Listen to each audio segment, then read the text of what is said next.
Allô, bienvenue à mon review du livre The Fine Print de Lauren Asher, qui est de sa série Dreamland Billionaire. Le premier livre parle d'un des frères qui, suite à la mort de son grand-père, se fait donner une lettre qui dit qu'il faut qu'il accomplisse telle chose pour avoir le droit à son pourcentage dans la compagnie et son héritance.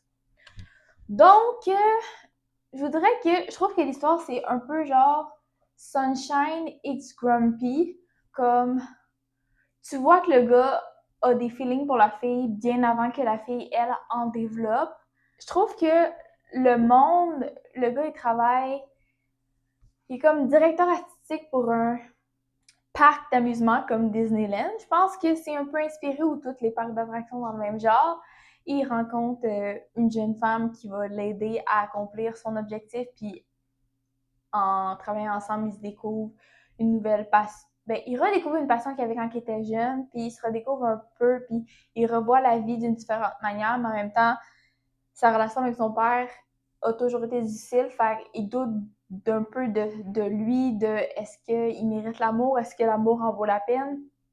Fait que bref. J'ai beaucoup aimé comment l'histoire s'est développée, comment tu vois la relation des personnages se faire, comment la tension monte avec le temps.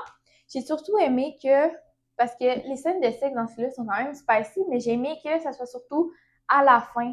Fait qu'ils sont pas là pour rien, ils ont juste été, selon moi, placés au bon moment dans l'histoire, parce que des fois, ça t'en pitch au début, puis t'es comme, je sais pas, j'aurais voulu voir la relation des gens, puis savoir quelqu'un qui le font, c'est parce que comme les deux se sentaient prêts à le faire, puis dans ce livre-là, c'est ça que j'ai aimé. J'ai tombé en amour des deux personnages. J'ai beaucoup aimé avoir un chapitre lui, un chapitre elle. J'ai aussi aimé pouvoir avoir le dialogue qu'ils se disent dans leur tête parfois. Fait que des fois, ils pensent quelque chose puis ils vont se dire quelque chose dans leur tête. Ben, c'est écrit dans le livre, ce qui donne beaucoup souvent de contexte. Il y a aussi beaucoup des messages textes qu'on voit qui, je trouve, rend aussi la lecture plus dynamique.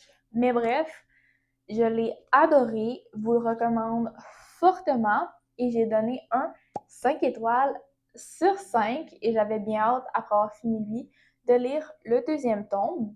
Si tu as lu la série, dis-moi en commentaire ce que toi t'en as pensé. Si tu as d'autres livres dans le même genre que tu penses que je pourrais aimer, dis-le moi aussi en commentaire, je suis preneuse fois 1000 et reste à l'affût pour les reviews des deux autres livres. Mouah.